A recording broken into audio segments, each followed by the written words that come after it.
ICT traders, come closer. Those of you who have been trading with an order block, if you are trading ICT concept, or basically what we call the smart money concept in general, and you only know how to trade with an order block, have you realized that sometimes price never gets to reverse from your order block, or it never reaches your order block, and all of a sudden it begins to go in the direction you were intending to enter the trade? Now, this is what you don't know. A lot of the time, most smart money concept traders only know about an order block without the other institutional reference points, which I want to reiterate and recap on in this particular video. I want to show you why an order block is not the only institutional reference point that you should know, and why price sometimes never gets to your order block.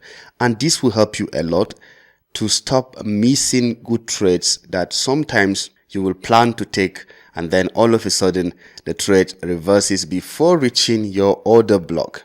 All right, so let's get to my screen and I will show you everything in detail, step by step by step, until you get it correctly. I will not rest in teaching you the right thing. Let's get there, guys. All right, guys, so why does your trade never comes back to an order block? This is the question. This is the question, and a lot of you guys are struggling with that. Look at this. What is an order block? Basically, mostly the last, either a sell candle or a buy candle, as we define order block, maybe a bullish order block or a bearish order block.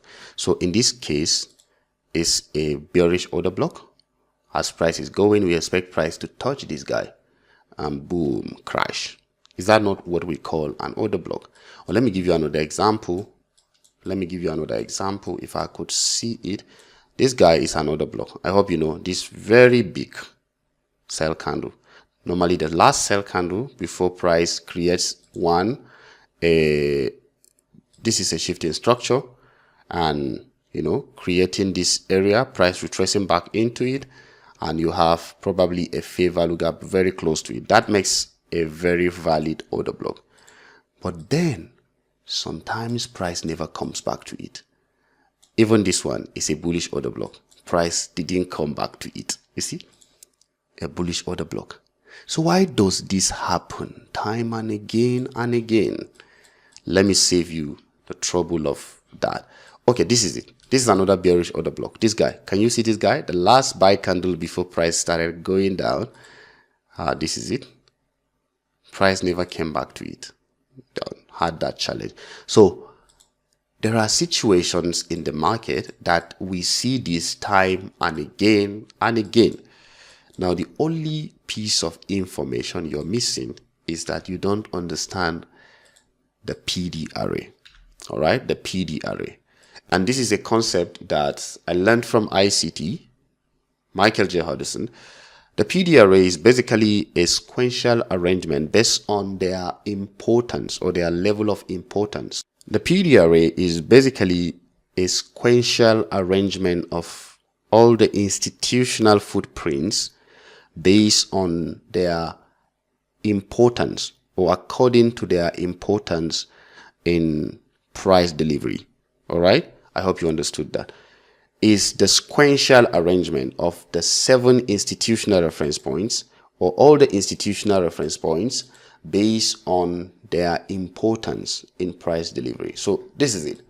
Let me write them down to you right here. We have, first of all, on the list, we have the mitigation block. Mitigation block. Second on the list, we have a breaker block. All right.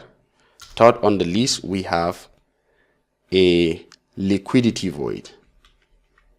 Liquidity void. Is that how we spell liquidity void? Let me adjust it correctly. And then fourth on the list, we have a fair value gap. Now, your favorite fair value gap that you call every time is right here, fair value gap. And fifth on the list is your order block. Wow, it's amazing. Some of you are getting to know this now because you have not made your research correctly, and you're always waiting for order block to be the only point of interest. So order block is even the 5th on this, and then 6th is your rejection block. Rejection block. All right. Some of you have never seen what a rejection block is. I think I have a video explaining all of them, so you can check my channel. Just type it, you will see it. 7th is old high. All right, old highs. Let me call them old highs / old lows. So as you are expecting price to trade into a premium area or a discount area, you must allow this to be checked.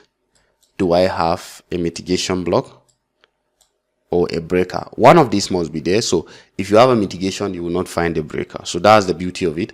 So if you have a breaker, you will not find a mitigation block. So which of them would I find first? If I have a mitigation block, it means it will be the first thing I will prioritize. That will be where I want to see price reversed before anything else. So even if there is an order block, there is a fair value gap, whichever one you want to see, there may be confluences here or there. I want to see them accordingly. If there is no this.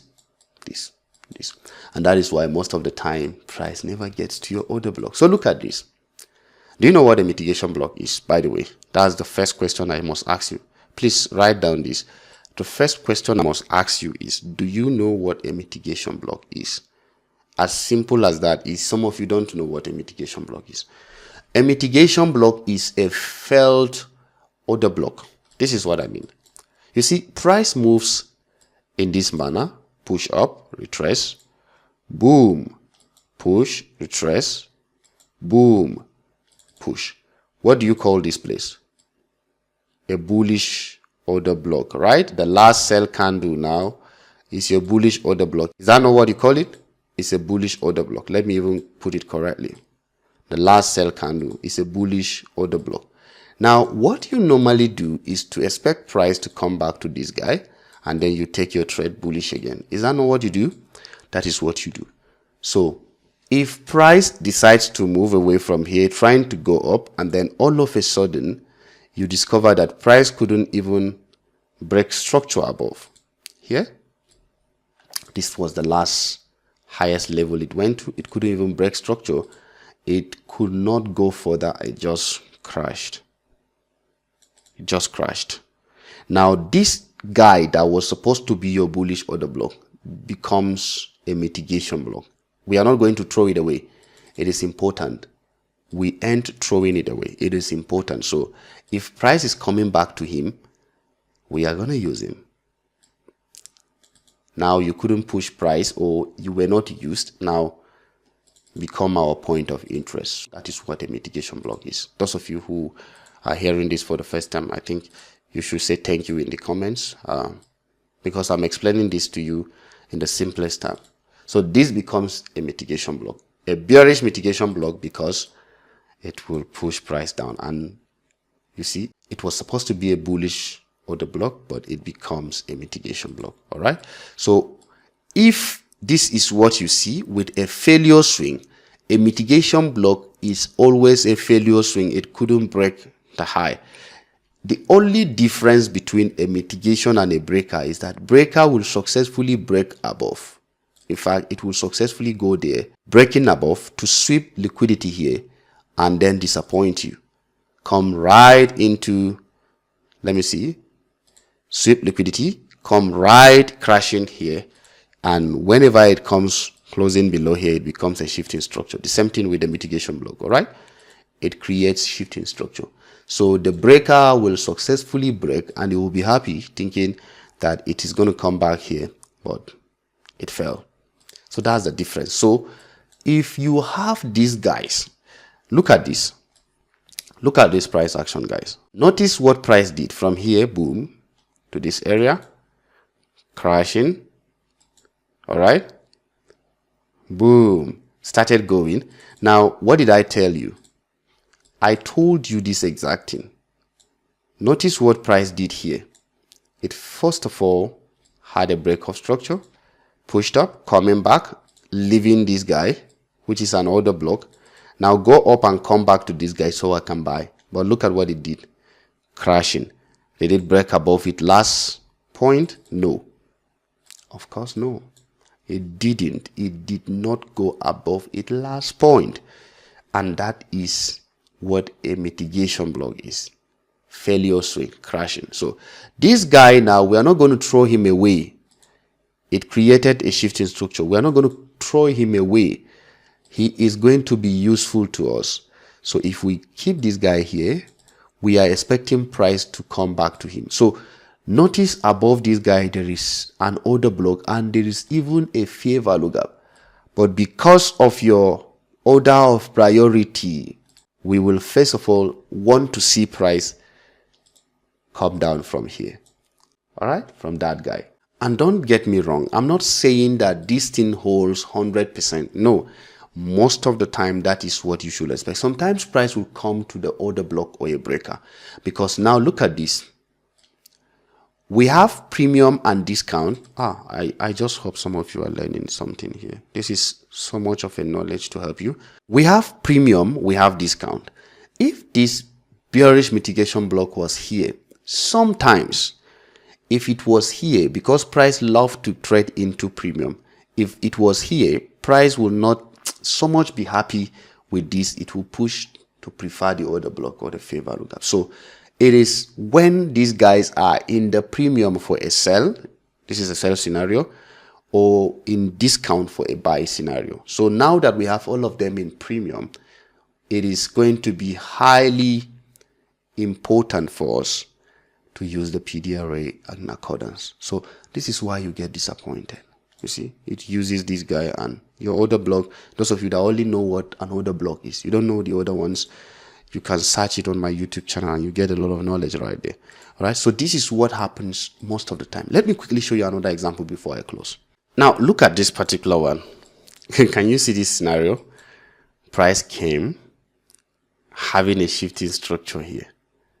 Is this not a bullish mitigation block, guys?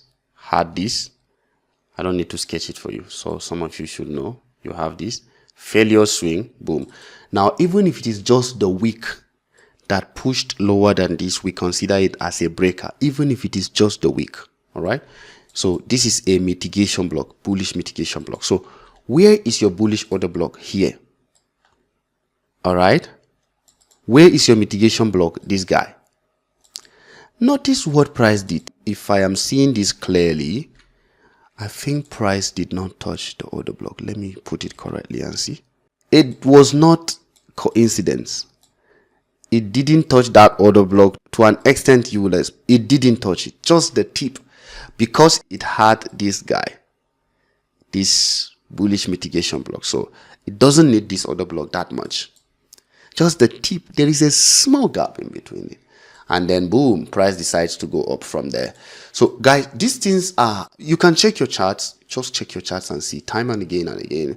I try to bring value to your sites and, just to help you understand the market. Thank you guys for watching. And if you have any question, let me know in the comments. I will be right there to respond to you. See you in another video. Thank you guys.